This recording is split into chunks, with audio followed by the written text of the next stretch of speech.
All right, you're all set. We're recording. Okay. Welcome everybody to week 3. I can't believe we're halfway there already. And I'm really excited about this week because it's one of my absolute favorite topics.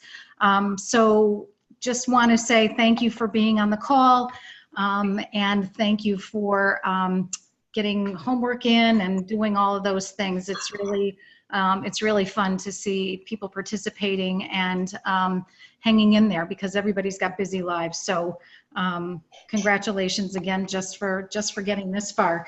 And I wanted to talk about that for just a second in terms of what have we really learned so far.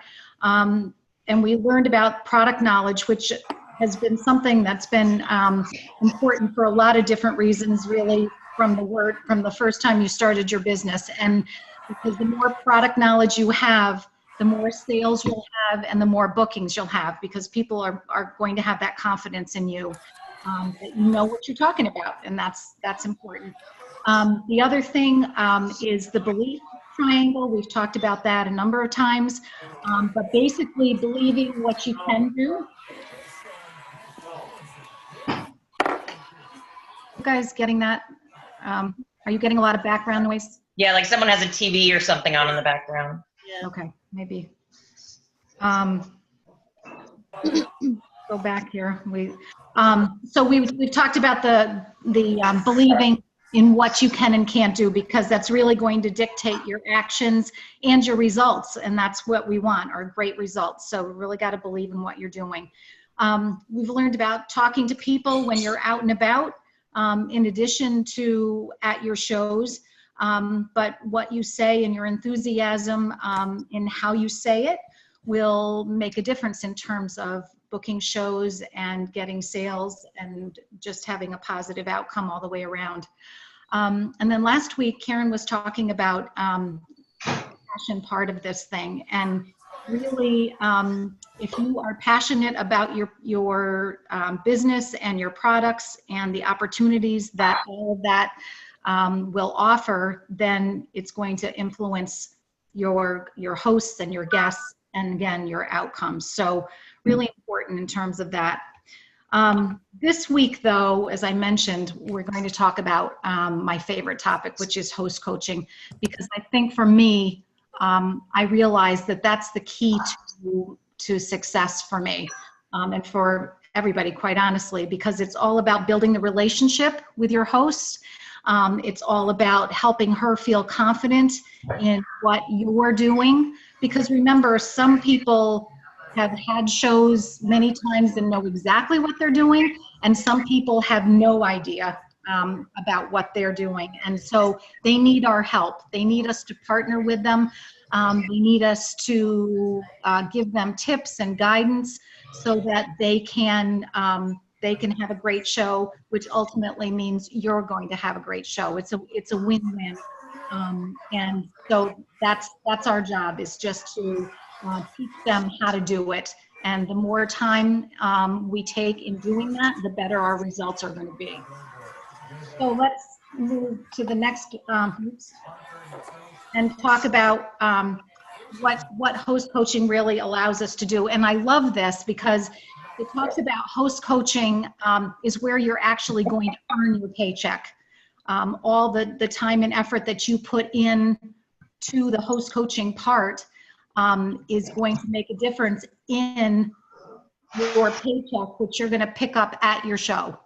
So if you think about that when you're at your show, you're going to get paid for all the host coaching that you've done and all the preparation and help that you've given your host prior to that. So it's really a win-win in terms of that. So basically, how do I coach my hosts? And let me start by saying there are a lot of ways that you can coach, and it's going to be really dictated by you, your personality, what you feel is important, the method that you find most effective for you, maybe the type of host that you're working with. Is it somebody that's done a lot of shows or somebody who's brand new? So all of that is going to affect how you're actually going to be an effective host coacher. And so, the question comes up a lot in terms of how do I do it, but also when do I do it? And when you, say, for example, you're booking at your show, which is always an awesome place to start, because the person's probably the most excited there, and you can really capitalize on that by starting right at the party. So, this says don't worry about the line or the time, but I'm going to modify that a little bit.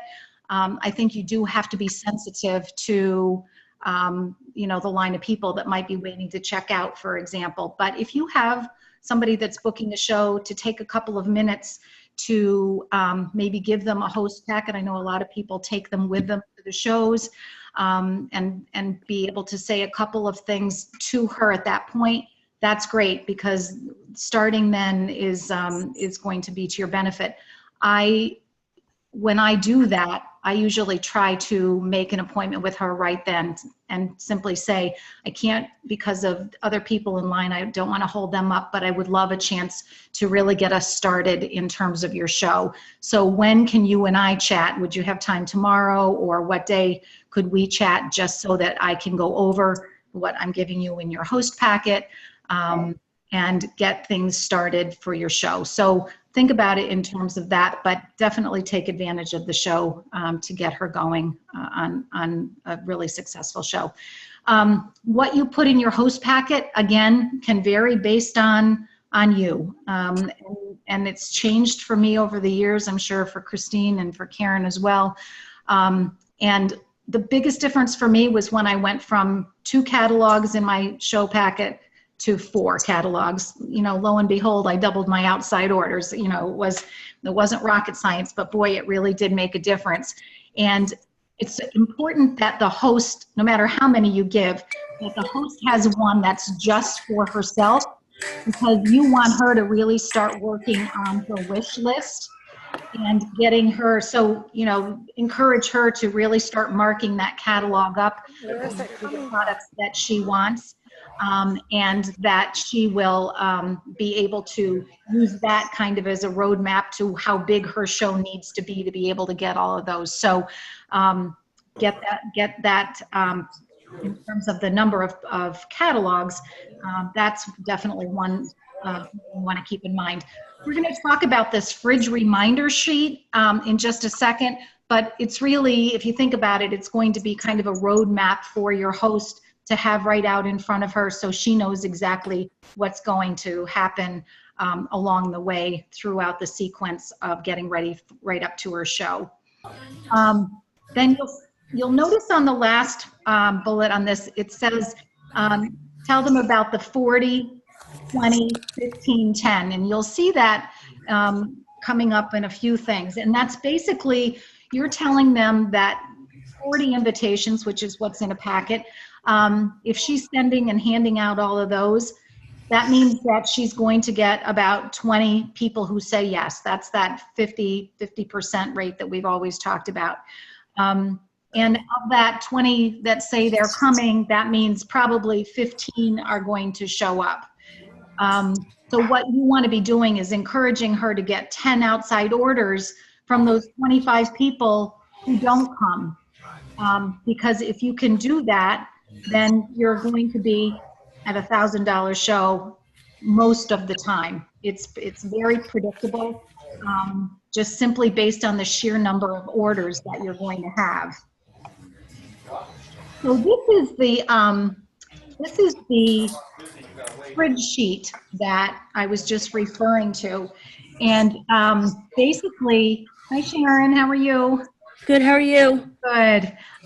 Basically, you're again keeping that 40, 20, 15, 10 rule right up in front of her, so that she's aware of that. And how great is this to get her reaching for that $1,000 show and that number, that 215 in free products. And of course, with this month, that was double. So these things that are listed here are kind of a sequence of what will take your hosts from the beginning right up through post show.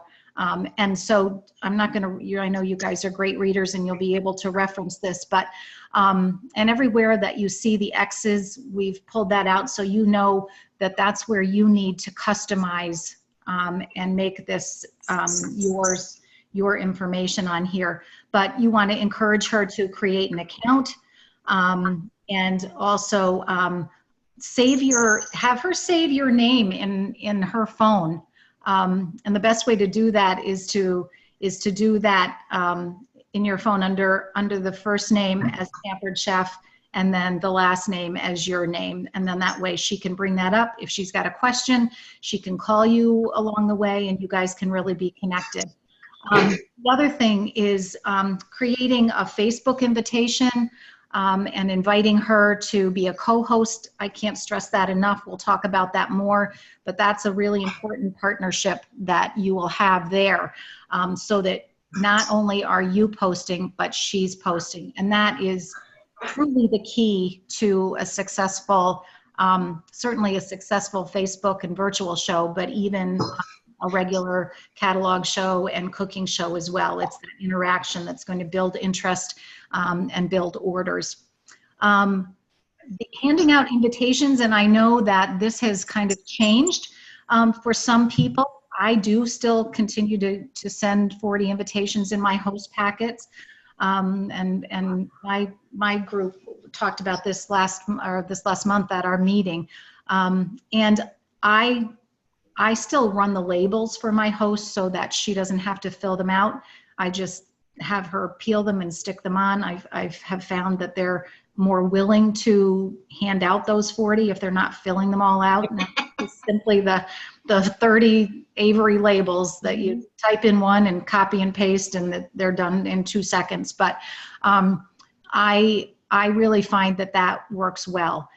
But I also tell her that that's only one way to communicate with her guests. And I really encourage that she chooses to, and they can be whatever she's comfortable with or she thinks her guests are going to be most responsive to. So maybe she's going to send out the invitations as a save the date and have the information there, and then do maybe an email reminder or a Facebook post reminder, or however she wants to do that, a text to her guests, etc. Because you figure if she's touching base in 2 different methods, then hopefully the guests are going to get at least one, and we'll be able to remember that. The other thing too, if she doesn't hand out all 40, I usually encourage her just to leave them in her purse, and as she runs into people along the way, she can just hand those out. But I also try to find out, and you'll notice on our website under our host coaching tools, we've got some great handouts. One of which is the 40 invitations and the people that she can tap into as she's developing her guest list. So that's a great way to, and I know some people include that right in the host packet or email that. So it triggers different people that she can invite, or he. Outside orders, huge, huge, huge. I alluded to that a minute ago. That truly makes a difference, significant difference in terms of your show totals. And whether it's encouraging people that can't come to place outside orders, or maybe you're giving your hosts an incentive ahead of time for a certain amount in outside orders, and you'll give her some sort of gift. But I am very clear about that with my hosts, that outside orders are a key to the success of the show. Because even if she has a bunch of people the night of the show that don't make it, if she's already got $400 in outside orders before she even starts, then you know you're going to have a great show. So really stressing that. This also talks about shopping for ingredients. Again, that's kind of consultant specific. But maybe if you want to do an incentive, again, maybe if you tell her if she's got 25 confirmed guests that you'll buy the ingredients, then that's great too. But as this says, make sure she doesn't think the husbands count or, I mean, if they're coming with their wives, it's one person, or the kids next door, or people's children that they bring, etc. So just be kind of clear on that. Show reminders on Facebook or phone call reminders, all of that. And I'm also pretty clear about when to close, when I want to close the show, because it lets her know how much time does she have after the show.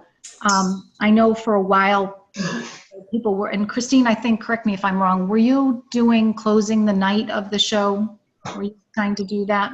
I was, and I still try to close either that next day or at most 48 hours. Okay. Because I want that to be in my host's minds and the expectation of what it is, so that if somebody books, say, on the 28th of the month, yeah, and I'm saying that, yep, we're going to close, and submit everything by the 30th, they're not saying, oh, but, Mary had a week to collect orders. right. Right. Because I want to make sure that it's being fair out like that. Mm-hmm. So the only thing that and again, personal thing, I don't ever close the night of the show. I mean, probably in the 24 years or whatever, I've done it a couple of times if there was an incentive. Because it meant something for us. Correct.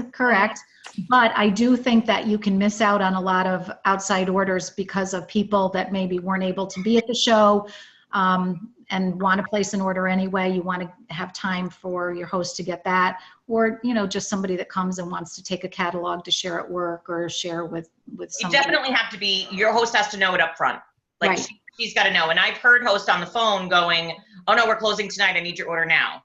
Okay. Yeah. And then she's got a piece of paper and she's writing down, or she's giving them the website and they're going on and ordering that night. So they have to know, and they have to you have to help them with word choices during host coaching. Yeah, they've got to be on board with all of that for sure. And basically just the last part, it's the fun part. It's helping her because she's already created her wish list and all that. Talk about closing her show and getting all of her things that she's going to have from her host benefits. Can I just add one thing, Carol, quick? I'm sorry. No, please do. I used to do the incentive, for how many outside orders that they had and et cetera. And I recently was at a retreat that Marna Ross was at. Yeah. And she also, did this. But what she has done is she switched it up. She'll give a reward for outside orders after the party. But she's trying to get as many people in the seats because she would rather have, incentivize them for having, like Jennifer has on her host sheet that if they've got 25 people confirmed, she brings the groceries. Right. Marna does, like, if you have 15 people, then I'll make the dessert, because her thing is that she can get someone to book or sign as a consultant a lot easier if they're there at the show versus just filling out a sheet of paper. So she doesn't work a lot on outside orders ahead of time. So it's just kind of a mindset, but. No, that's, and point well taken for sure. So she does 15, if there are 15 people, then she brings a dessert. So she's not adding. A cake. Oh, okay. So, okay. All right. So that's good. Great. Awesome. Thanks. Yep. So we've talked a bit about this, and really host coaching is all about communication.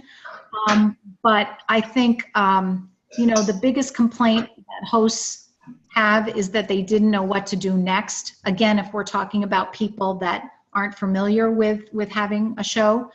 And I think what happens is that if they don't know what to do next, then they do nothing.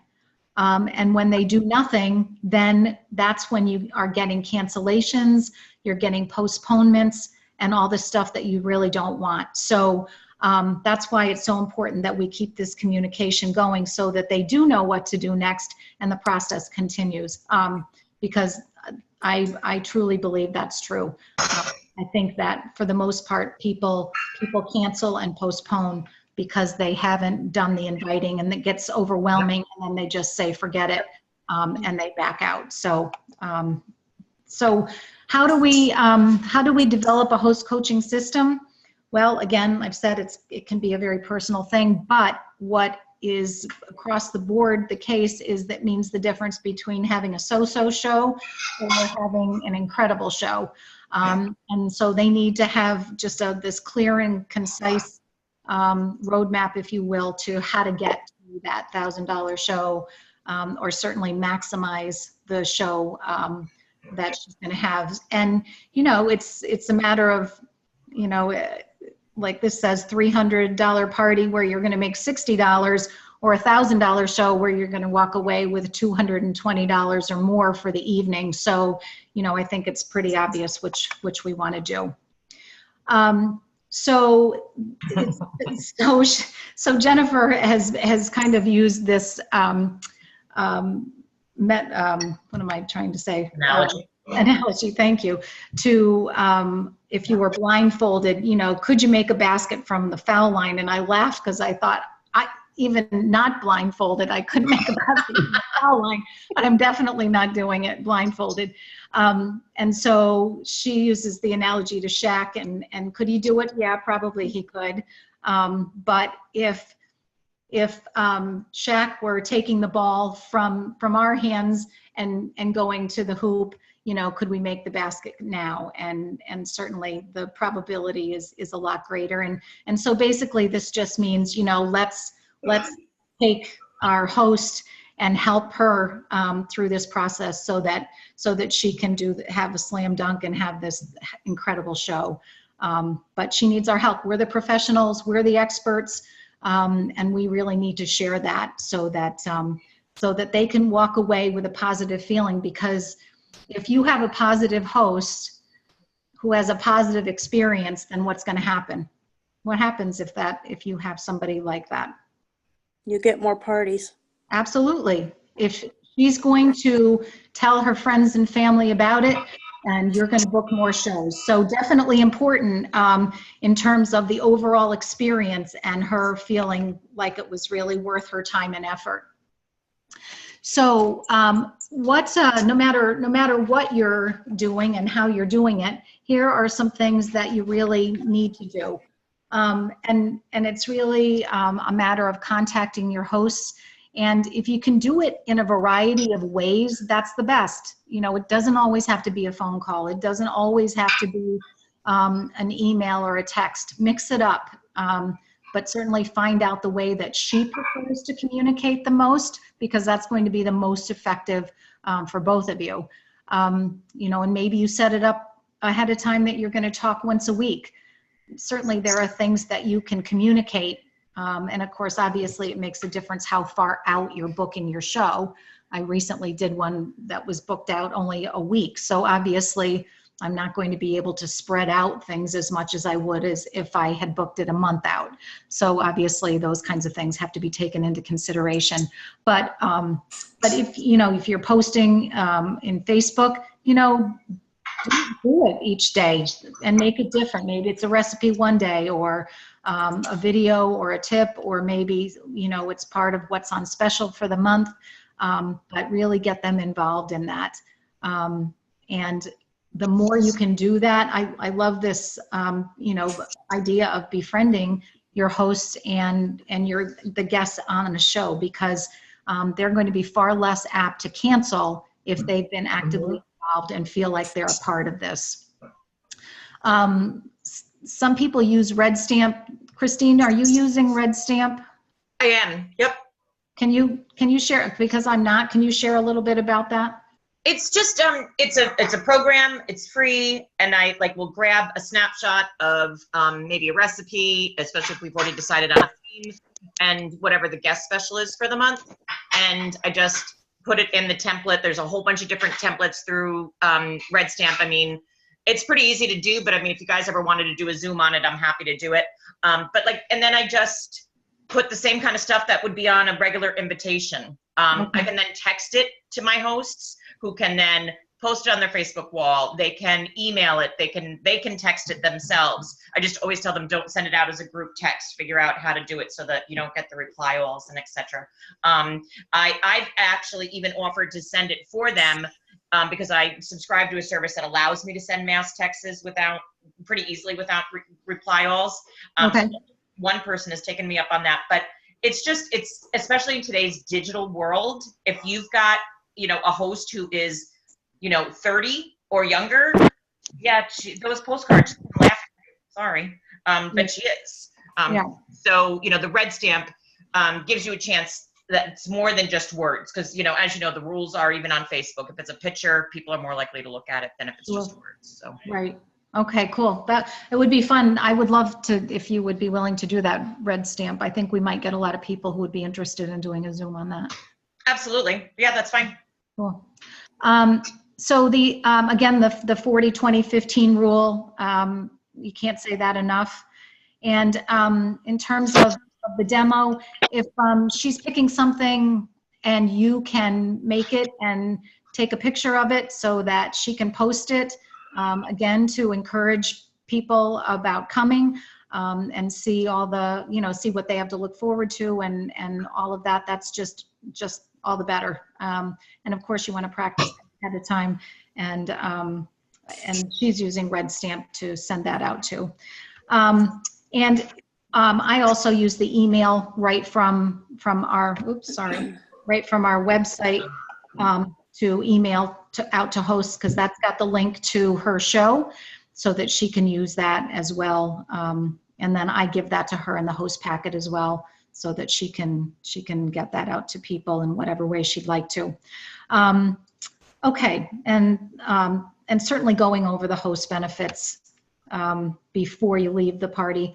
And I also use a cooking show tally form that's been around for a long time. I still use it, quite honestly, because half of it's about money and being sure I know. Yep.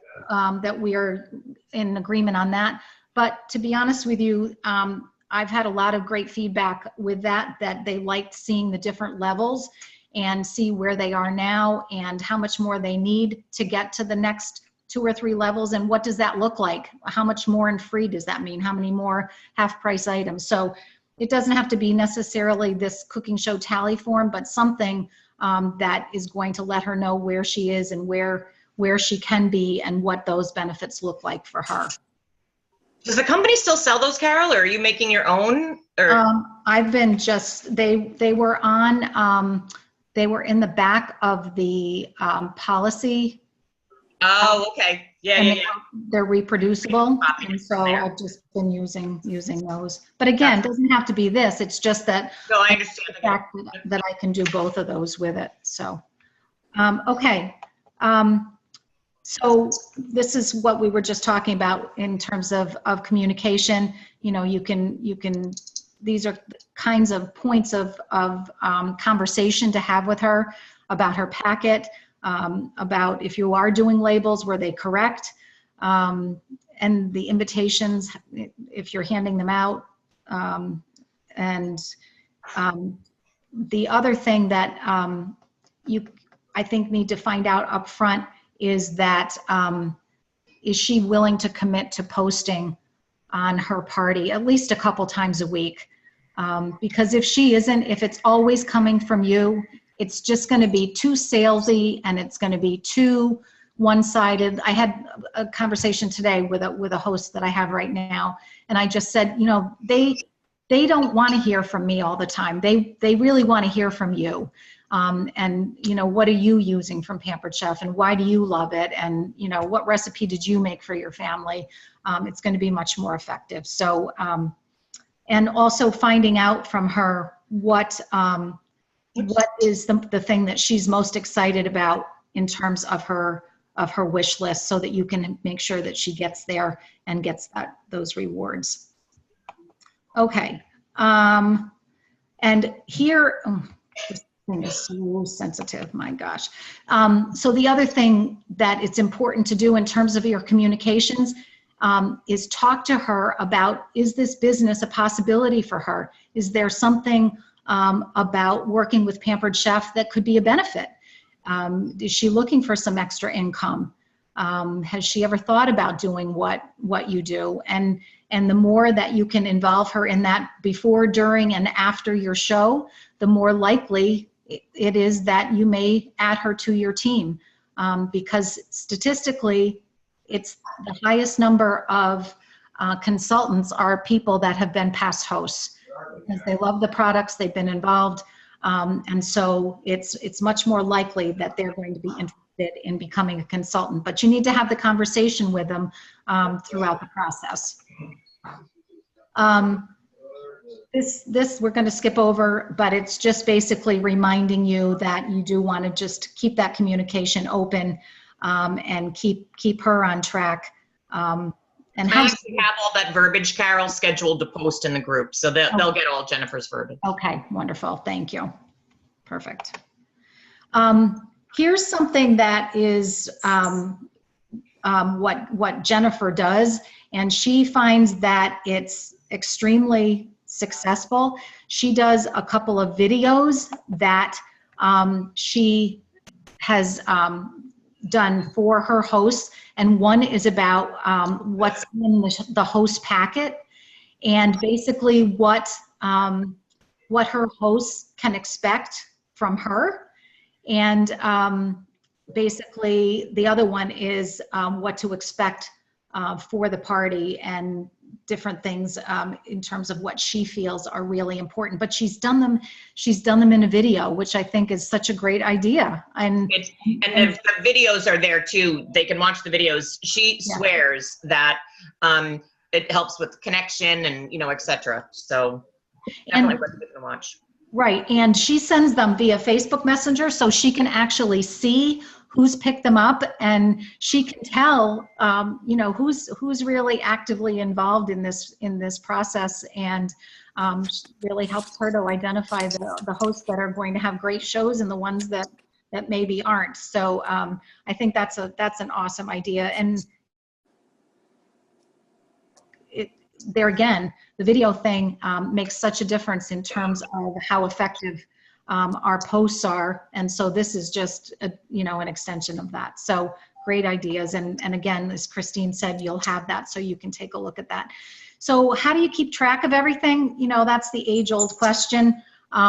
Tracking is definitely the thing that it's just a matter of creating a system that works for you, and it can be as simple or as complex as you like. Some people are all about, you know, multiple checklists and binders and all of that. Other people keep it much more simplistic, but this will give you some of the things that you do want to keep track of as you're doing your show. So, you know, sending out the first email, sending her the friend request so that when you set up that event, you know that you've invited her, so she's co-hosting. Did you send her host packet? You know, when did you do that? Did you text her? Facebook Messenger, and she's keeping track of when she sent those videos, both the first and the second one. Did she pick a recipe? And what is that? And then she also keeps track of, has she mentioned the opportunity, and so that she can be sure that she's connecting with each host about that as well. So again, she really wants to know who is on track to have a $1,000 show. And if people are doing this and responding to these communications from her, then she can be pretty well assured, and you can be pretty well assured that it's going to be a great show. And in terms of that, this is basically, you know, summing it up in terms of it's a partnership. And I think it's important to keep in mind that sometimes we ask for shows in a way that we feel like they're doing us a huge favor. And it's almost, we're almost apologetic. And we really shouldn't be, because if we're partnering together, it's a win-win. They're going to get a ton of free products. They're going to get half price and discounted. They're going to get a host discount for, you know, for a year. And so I think we have to just feel enthusiastic and positive about this opportunity that we're giving them to have a great show. We're partnering with them to do that. We're going to show them how and take them along the process. And as a result, it's going to be great for her, and you know, you're going to have a great paycheck too. We've talked about the pillars, and this week's pillar of success is all about skill. And the good news about skill is that it's the easiest one for you to fix. So you just kind of have to get an idea of what skills are you feeling that you need to fix. Is it your host coaching skills? Maybe it's your increasing your show average skill or your recruiting, whatever it is. But you can fix those easily through meetings, through Pampered Chef University, through all the videos that are available on YouTube, and there are a gajillion of them. So you can really target those skills that you want to fix and improve on and really expand upon. So part of it is using your tools at home. That really is kind of where it all starts. Because if you're using the products, you're excited about them, you'll develop your own personal stories to share at your shows, and that's really what people want to hear about. And then you can see the other things that I just mentioned. Office trainings, how great is it that we can list training just from home? So take advantage of those. Tips from the top on Wednesday nights are offered. Also, so many books on direct selling. You know, she is referencing Direct Sales for Dummies, but there's a gajillion of them out there. So identify the ones, one or two that you might want to try. The Direct Sales for Dummies, by the way, is Belinda Ellsworth. It's fantastic. It's really she's the queen. I mean, if we think about all the people that we've heard from over the years, exactly. Belinda Ellsworth is the queen of direct sales and making. She's got more enthusiasm and more tangible, concrete ideas than anybody I know. So, and quite honestly, just doing as many shows as you can. It's all about practice. And the more shows you do, the more confident you are, the more comfortable you are, and the more skills that you have. So very easy in terms of that. So this is our homework, if you will, or your follow-up. It's a host coaching call or audio, by the way, done by Lisa Noto and Michael Yoakley. I've listened to it a couple times. Christine, I know you have. Incredible ideas. And what I love is that certainly there are similar things that they share in terms of what they want to do in terms of host coaching, but they have very different styles and things that they think are effective and important. And so instead of trying to, and it's like anything else, whether you're doing a show or what you're doing, don't try to be like the other person, but use what you feel really speaks to you from all of these videos and audios that you're looking at, or maybe you're going to somebody's show to see how they do things. But pick some things that you really feel speak to you and that you think that you can and will duplicate. And don't try to do too many at once. We talk about that all the time. Choose 4 or 5 awesome things and try those and then move on to other ones. But this is definitely worth it. I think that call is 70 minutes, but definitely worth it. And so, Michael Yoakley is trusted by home office to the point that he was in the new product reveal video, if you guys watched that. Yes. And he actually is also in the new one. So he has had the fall products since, I don't know, maybe midsummer, and is playing with them. He's an amazing, really, really great. So yeah. And both of them I found, they're just so easy. Different. So they're so different, but yet they make it so that it seems pretty simple, straightforward, and things that, that they're going, I can do that and I can do that and I want to try that. So anyway, definitely worth the time. So this is similar to, or it's the same as what you've seen at the end of each of our other calls, and just kind of a guideline for what you might want to be doing this week in terms of booking shows and leads. And if your sales aren't where you want them to be, what are you having trouble with? Call your director, call a fellow consultant, think about what it is that we can help you with, so that you can get to where you want to be.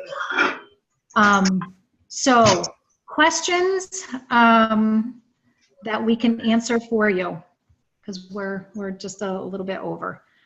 I just have one. I was reading the things where it kept saying for them to create the Facebook event and then invite us. I do it the other way around. I create the Facebook event and then invite them. It can be done either way. Okay. It can be done either way. Yeah, there's lots of back and forth on that. I think when Jennifer first put this training together, which was like last September or so, there was a algorithm that was in Facebook at the time where they were, again, you know how like we talk about that the friends see more of what their friend posts than what the consultant posts. All right, there was this, kind of theory that they were seeing it if the host created the event more than if the consultant created the event. I'm not sure if that algorithm is still true or not. But anyway, that's where that comes from, Tammy. So. Yeah, because I actually post the link for them to automatically be able to go to that event. But obviously the host is the one inviting the guest. Right, as long as she's the co-host also, so that, they see that it's not just, you, who they don't know. Right. So, Right. Yep. So Christine, proportionately, which way do you do it? I set it up just to make it easy. And I do the first couple of posts before I invite my host, just so she isn't getting all the notifications. Oh, she changed the description. She changed this, on and on. And one of the things that I was reading today, actually, and it was like a kind of a slam in my face, is that one of the gals that does all virtual, and this could apply virtual or for regular cooking shows, the first 2 days of posts, she doesn't do anything about product. She doesn't do anything about really the show or anything. It's all get to know you type things. It's all, if you had, the chance to go anywhere in the world, where would you pick and why? Or tell me how you know the host. Describe your host cooking style, like those type of things. And I was like, duh, but so that's one of the changes I'm going to be making also to my cooking and virtual parties. Right. It's just trying to find that thing that's going to engage them. And, Exactly. Because if you don't engage them, it's pointless. Right. Yep. And, so it's all about whatever we're doing, whether it's the Facebook or but it's all about getting people to the show. And that can mean to the show in somebody's house or to the show on Facebook or virtual or whatever. Getting as many orders as you can, and then bookings, which are going to be, filling your pipeline. So that's really what all this is about.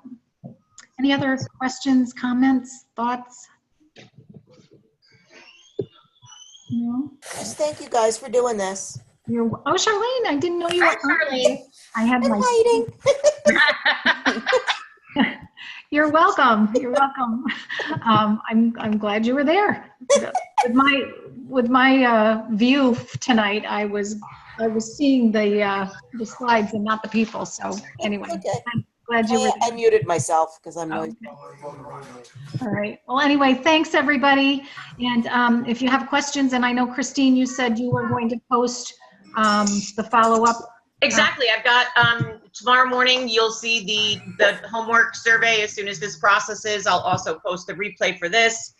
There are a couple of slides that I was making notes while we were talking that I want to make sure that we post, including that refridge reminder. Get that into a Word document so that you guys can edit it if you want, and a couple of other, notes. So they'll be there. Thank you very much for doing that, Christine. I appreciate it. Yes, Well, thank you. you do that stuff in your sleep, unlike some of the rest of us who have to think about it for a while. So It's anyway. all good. Okay, great. Thanks, everybody. We'll see you next week. Bye. Thanks, Carol. Great job. Bye-bye. Bye.